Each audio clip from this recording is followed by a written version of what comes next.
Malvern Retreat House, the property known as St. Joseph's in the Hills, has served as a place of spiritual renewal for thousands of retreatants over the years. While the spiritual tradition has continued uninterrupted for generations, Malvern's physical landscape has changed dramatically since the Layman's Retreat League of Philadelphia acquired the property in 1921. The current campus, now comprised of 125 acres with numerous buildings that can accommodate hundreds of retreatants, began as a 57-acre property with just 3 buildings. Here is what the property and its 2 main buildings looked like in the early 1920s, with St. Joseph's Hall, the original mansion house of the previous owners, on the left, and the dining hall convent, the original stable and carriage house, on the right. The third original building was the gatehouse, which still stands at the northern entrance of the property. It has served primarily as a caretaker's residence over the years, but at various times was also used for overflow sleeping accommodations. St. Joseph's Hall was the only dormitory building at first. After renovation into a retreat house, it had 20-some rooms, well short of the League's goal of providing individual rooms for up to 50 men at a time. The other main building was the dining hall convent, originally a stable and carriage house. The first year the retreat house was open, the meals were catered. The following year, in 1923, the Missionary Sisters of the Sacred Heart arrived to take over the food and domestic services at Malvern. The upstairs of the dining hall was renovated into a convent with a small chapel for the nuns. Here we see the sisters working in the original kitchen, and some interior views of mealtimes in the original dining hall, where it could get pretty crowded. Almost immediately after opening the retreat house, the League embarked on an ongoing series of expansion and construction projects. In June 1923, just a year after opening, the League purchased an additional 50 acres for $20,000. St. Joseph's in the Hills was now 107 acres. The following year, 1924, the League begins construction on a second dormitory building. As noted earlier, the main dormitory, St. Joseph's Hall, had only 20-some rooms, and the League wanted to be able to provide individual rooms for up to 50 men at a time. A $50,000 fundraising campaign was undertaken, and a groundbreaking for the new building was held November 24, 1924. Dedicated on Memorial Day 1925, the building had 12 rooms on each of its first 2 floors and a large unfinished attic. It was named St. Mary's Hall. This 1920s promotional card advertises that with the addition of St. Mary's, every retreatant will have a separate room at Malvern. St. Mary's was built by Henry Johnson, a contractor and retreatant who bid the job only at his costs, with no compensation or profit for himself, and who contributed generously to the fundraising campaign. While he encountered all sorts of difficulties and cost overruns, Johnson still billed the League for his original estimate of $30,000. When he constructed St. Mary's, he also did several other projects at Malvern, including making alterations to St. Joseph's and to the dining hall convent building. 8 years later, in 1933-1934, the League undertakes an expansion of St. Mary's. The October 1934 issue of the Malvern Newsletter posts this picture. If you have been to Malvern this year, what is wrong with this picture? The answer is given in the next issue of the newsletter, in which it is explained that in early 1933, the attic of St. Mary's was fitted up as a rough dormitory with 24 cots, and then later renovated to create 12 bedrooms, which necessitated adding more dormers. The older photo shows St. Mary's with the 3 original dormers, and the photo after the renovations shows it with 7 dormers. In the 1920s and 1930s, almost all activities at Malvern were centered around the 3 closely situated buildings of St. Joseph's, St. Mary's, and the Dining Hall Convent. In 1939, the League purchases an additional 23.5 acres from its neighbors to the east.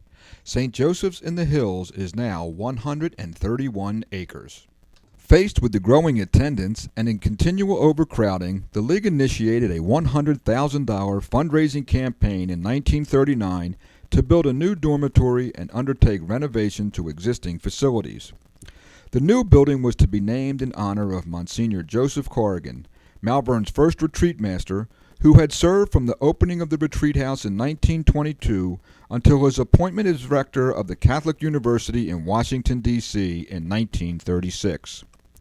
Serving as chairman of the fundraising campaign was 39-year-old William Lennox, who had been appointed to the League Board of Directors 3 years earlier and who would go on to become a very important figure in the history of Malvern. Corrigan Hall ended up looking considerably different from the artist's rendition in the fundraising brochure. A groundbreaking ceremony was held on May 18, 1939, with Monsignor Corrigan attending. He would be made bishop the following year. Corrigan Hall provided the retreat house with much-needed additional dormitory space. Bishop Corrigan died in 1942, the year after Corrigan Hall was opened, and he is buried near the building that bears his name. The builder of Corrigan Hall was John P. Donovan, a contractor who had built numerous Catholic churches and chapels in the Philadelphia area. He was also a scholar and connoisseur of Catholic liturgical art. The awarding of the Corrigan Hall construction contract to Donovan's firm in 1939 marks the beginning of his involvement at Malvern, an involvement that would last over 50 years and have a transformative effect on the St. Joseph's in the Hills landscape. From 1939 to 1965, John Donovan's firm undertook some 21 major construction projects at Malvern. Just as important as the many buildings that Donovan built is the amazing arts collection of religious art and artifacts he assembled at Malvern. He had a passion for liturgical art and would travel the world researching and acquiring pieces for St. Joseph's in the Hills. Not much happened in terms of the building and grounds at Malvern during World War II, but when the war was over, the League began another series of major construction and expansion projects. In 1945, they purchased an additional 19 acres of land along Paoli Pike, bringing the total to 150 acres. This map, published in the August 1951 Malvern newsletter, shows the four main land purchases by the Layman's Retreat League from 1921 to 1945. In 1980, the League would sell off 25 acres in the southeastern corner of the property along Paoli Pike, then Route 202. In area number 4, bringing the property to its current size of 125 acres. The first major project of the post-war period was construction of a new dining hall and convent building. This was necessitated by the need for bigger and better dining and kitchen facilities, bigger and better living quarters for the nuns, and more space to accommodate the expected return of the many retreatants then in the armed forces. Planning for the new building began immediately after the war, and construction began in the summer of 1947. As seen in this 1946 artist's rendition, the building was designed as a one-story dining hall kitchen facility with a large 3-story wing off the east side to serve as a convent and chapel for the sisters. Named Memorial Hall in tribute to the 72 men of Malvern who lost their lives in World War II, it was built by John Donovan and completed in the fall of 1948 at a cost of $230,000, excluding plumbing and heating. Cardinal Doherty blessed the cornerstone of the building on October 17, 1948. Here is how the two parts of the building looked upon completion: the one-story dining hall, kitchen, and a 3-story convent. Articles in the Malvern newsletter touted the new building, including the modern cooking facilities and the more spacious dining arrangements. In addition to having a much better environment in which to work, the sisters also had a beautiful, although small, chapel in their new convent. The long-standing goal of providing a single room for every retreatant continued to be a challenge due to the growing number of men coming to Malvern in the post-World War II years. Overbookings were common, and men were put up in any available space. Sometimes they slept across the street at Malvern Prep, or sometimes in the basement of St. Joseph's, or even in their cars. Less than 10 years after the opening of Corrigan Hall, plans were underway for yet another dormitory building.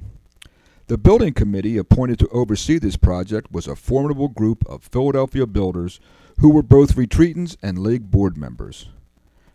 Matthew McCloskey was the builder of the Civic Center, U.S. Mint, U.S. Courthouse, Independence Mall, Veterans Stadium, and various high-rise apartment buildings in Philadelphia. In Washington, D.C., he built the Senate Office Building, House Office Building, and RFK Stadium. He was also National Treasurer of the Democratic Party and a close and confidant of John F. Kennedy, who in 1962 appointed him ambassador to Ireland. John Donovan owned and operated major hotels in Philadelphia and was the builder of some 50 Catholic churches and chapels in the Philadelphia area. He also built many buildings at Malvern. John McShane was the most formidable of them all. Known as the man who built Washington, he was the builder of the Pentagon, Jefferson Memorial, Kennedy Center for the Performing Arts, Washington, now Ronald Reagan National Airport, and many other buildings. In Philadelphia, he built the Naval Hospital, Board of Education Building, Municipal Courthouse, Municipal Services Building, and other buildings. For construction of the new dormitory and chapel building at Malvern, he donated $50,000 in memory of his parents. He was a confidant of Franklin D. Roosevelt, and on one occasion he actually turned down a dinner invitation from the president so that he would not miss his annual retreat at Malvern. The committee came up with an ambitious plan for the new building. It would be comprised of a large chapel flanked by 2 dormitory wings, each of which could accommodate 75 retreatants. It would also house a library and assembly room. John Donovan would be the builder. Groundbreaking was held March 10, 1951, and construction continued for 3 years. There were differing opinions and much heated debate at the time regarding whether to complete the entire complex at once or build it in stages. The immediate need for sleeping capacity, together with projected growth in attendance and the fact that it would cost considerably more to stop and then restart construction later, had to be balanced against the financial risk of borrowing too much money to complete the project all at once. In the end, it was decided to build the entire complex at once, although the project took over 3 years to complete from 1951 to 1954. Sections opened as they were completed beginning in late 1952. The first dormitory wing opened for retreats in October of 1952. Cardinal O'Hara, Archbishop of Philadelphia, presided over the cornerstone laying and dedication of the completed buildings on August 15, 1954. The project was funded in part by contributions of retreatants and through purchasing of memorials in which retreatants made donations for furnishing of specific rooms or purchase of various fixtures in memory of a loved one, friend, or departed retreatant. These contributions range from as little as $5 to many thousands of dollars. Malvern has benefited greatly from both major gifts from wealthy donors and smaller contributions from countless individuals and families over the years. The chapel and the center of the building were named Our Ladies, while the north and south wings were named Immaculate Conception and Assumption Halls, respectively. The entire complex is known as Our Ladies. With the completion of Our Ladies, Malvern achieved the important milestone of having the capacity to conduct 2 retreats simultaneously, each with a 150-person capacity. After the dedication of these new facilities in August of 1954, the men of Malvern probably thought they were finished with major construction projects for a while. However, 4 months later, on the night of December 14, 1954, a major fire struck St. Joseph's Hall. The damage was extensive, both inside and out. Interestingly, only 2 years before, the League had upgraded its water supply for firefighting, specifically to address the need for adequate water supply to reach the upper floors of St. Joseph's Hall. This was prompted by a recommendation from the Malvern Fire Company. While the 3rd floor of St. Joseph's was, in fact, totally destroyed, perhaps the whole building would have been lost had the League not upgraded the water supply. Following the fire, the League moved almost immediately to not just rebuild St. Joseph's, but to expand it significantly. They decided to not replace the 3rd floor, which was totally lost, but to convert St. Joseph's into a 2-floor building and to expand it outward. Plans were drawn up for a series of additions to St. Joseph's that would expand it and connect it with the adjacent St. Mary's. In this 1955 artist rendition, St. Joseph's is on the right and St. Mary's is the large structure on the left with the dormers. In between are a series of smaller connecting buildings. The league also opted at this time to build a new 28-room wing on the other side of St. Mary's. With the implementation of these plans in 1955 and 1956, St. Joseph's Hall took on the form that it has today. St. Mary's ceased to be considered a separate building at this time, but was connected to and absorbed by St. Joseph's, so that it's all now St. Joseph's Hall complex. Following the completion of these renovations in 1956, there were no major construction projects at Malvern until 1972. However, the original Dining Hall Convent building, which had later been rechristened Captain's Hall, was demolished in 1962, and following the departure of the sisters in 1965, their 1948 convent was converted to offices and rechristened Cabry Hall in honor of John Cabry, one of the founders and longtime leaders of the League, and the man who was most responsible for the League's original acquisition of the Malvern property. The Retreat League's administrative offices, which had been located in downtown Philadelphia from the time of its founding, were moved to Cabry Hall at this time. This 1960s aerial view of the Malvern campus shows how the property looked from 1956 to 1972. The last two major construction projects at Malvern were made possible by John McShane and his wife, Mary. By the early 1970s, it had become obvious that there was a need at Malvern for a multi-purpose facility with meeting and conference rooms of various sizes. The League was looking to offer new programs and services and needed the proper facilities to host them. Father Anthony McGuire, who was appointed rector in 1971, had begun introducing midweek activities, special purpose retreats, speaker series, priest workshops, and other programs. Malvern lacked the meeting and conference spaces to accommodate such programs. Father McGuire worked with a team of architects and builders to come up with the plans and a cost estimate for a suitable building. Then he went to see John McShane. As Father McGuire relayed the story, he explained to McShane the need for the building and described their plans for it. McShane then asked him, "How much would you like me to give?" And Father McGuire said, "Well, Mr. McShane, I was really hoping that you would give me the whole thing." And McShane said, "Well, how much is it?" And Father McGuire replied, $526,000. At this point, Father McGuire said that McShane coughed a few times, stepped back for a bit, and said, "Well, okay, I'll do it."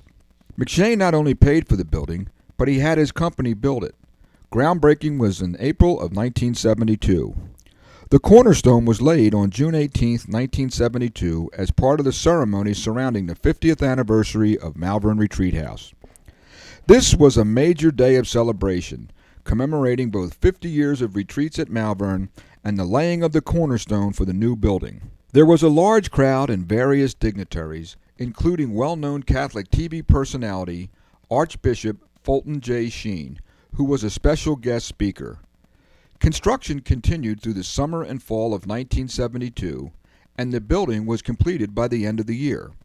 With overruns and expenses, the total cost was $602,000, all funded by McShane. The building's architect, John Sabatino, donated its altar. Cardinal Kroll returned the following May to formally dedicate the building. John McShane stipulated that his wife's name be listed first and that the building be called the Mary and John McShane Building. In 1998, a new elevator pavilion was constructed linking McShane and Memorial Hall and providing easier access between the levels. The pavilion was donated by a retreatant, Mung Sung, and his wife, Young Sim.